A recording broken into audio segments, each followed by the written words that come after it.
Assalamualaikum warahmatullahi wabarakatuh. Perkenalkan, nama saya Tri Handayani dengan NIM 222 32970, kelas D reguler 2. Saya mahasiswa Sekolah Tinggi Ilmu Administrasi Malang. Di sini saya akan mempresentasikan anatomi fisiologi sistem pencernaan yang dibimbing oleh Bapak Henry Didiharto Eskep, Nurse MPD. Anatomi sistem pencernaan.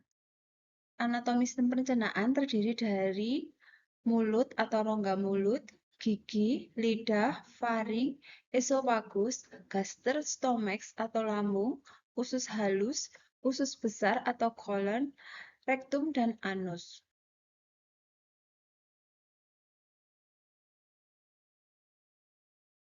Yang pertama, mulut atau rongga mulut. Mulut berada di antara pipi, bibir, lidah, tenggorokan, dan langit-langit mulut. Mulut merupakan pintu masuk dari traktus gastrointestinal, tempat permulaan bagi proses digestif mekanis, yaitu dengan cara mastikasi, mengunyah, dan juga proses digestif kimiawi melalui enzim yang terdapat dalam saliva. Mulut berfungsi sebagai jalur bagi keluar masuknya udara, menjadi gerbang utama bagi makanan dan minuman masuk ke dalam tubuh dan berperan penting dalam menunjang aktivitas bicara. Yang kedua, gigi. Makanan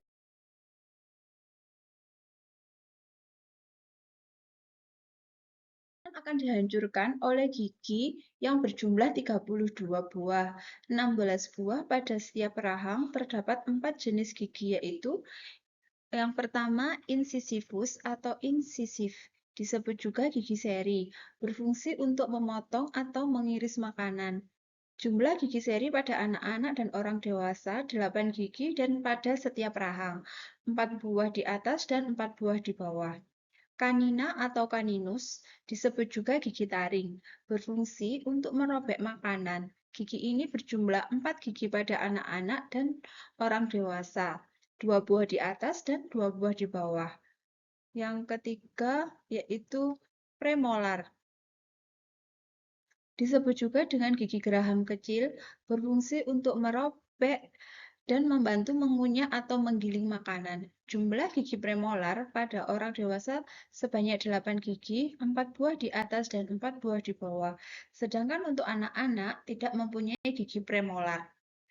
Molar disebut juga gigi geraham, berfungsi untuk mengunyah dan menggiling makanan.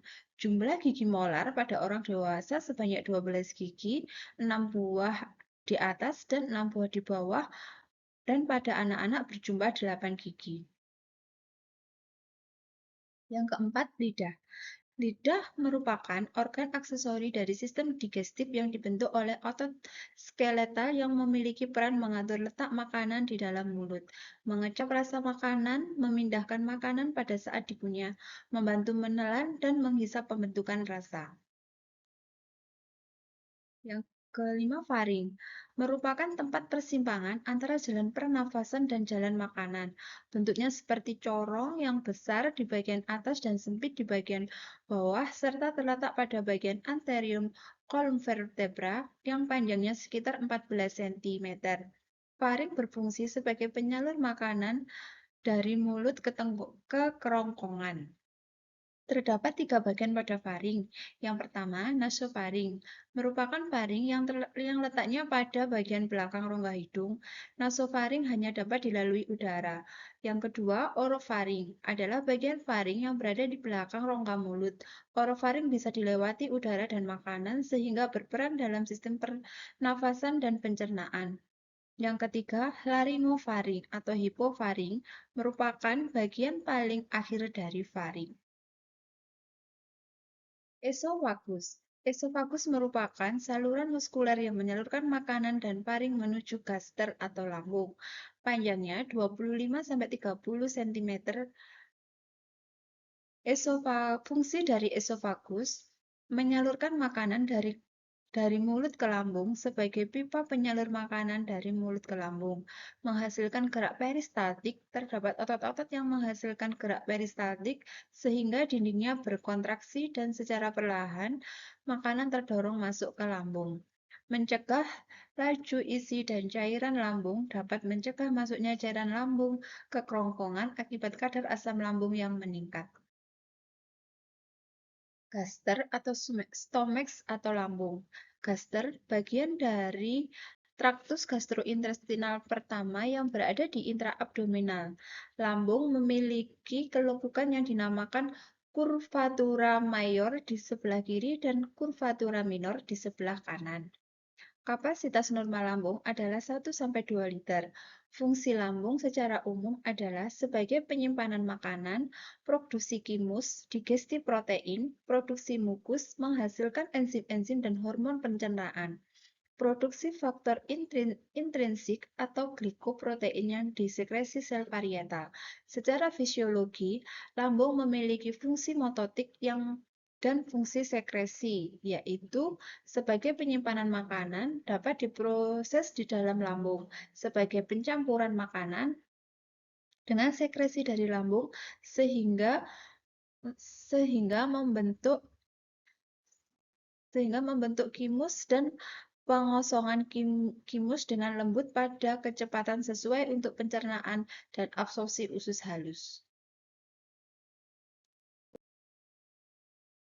Usus halus atau intestinum minor.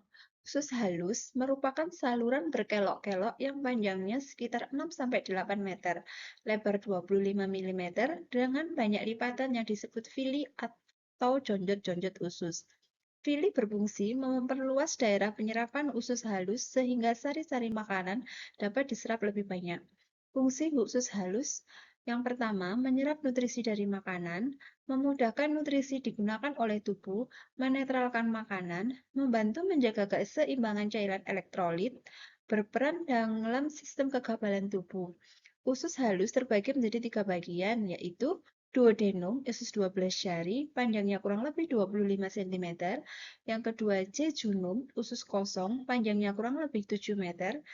Ileum atau usus penyerapan, panjangnya kurang lebih 1 meter.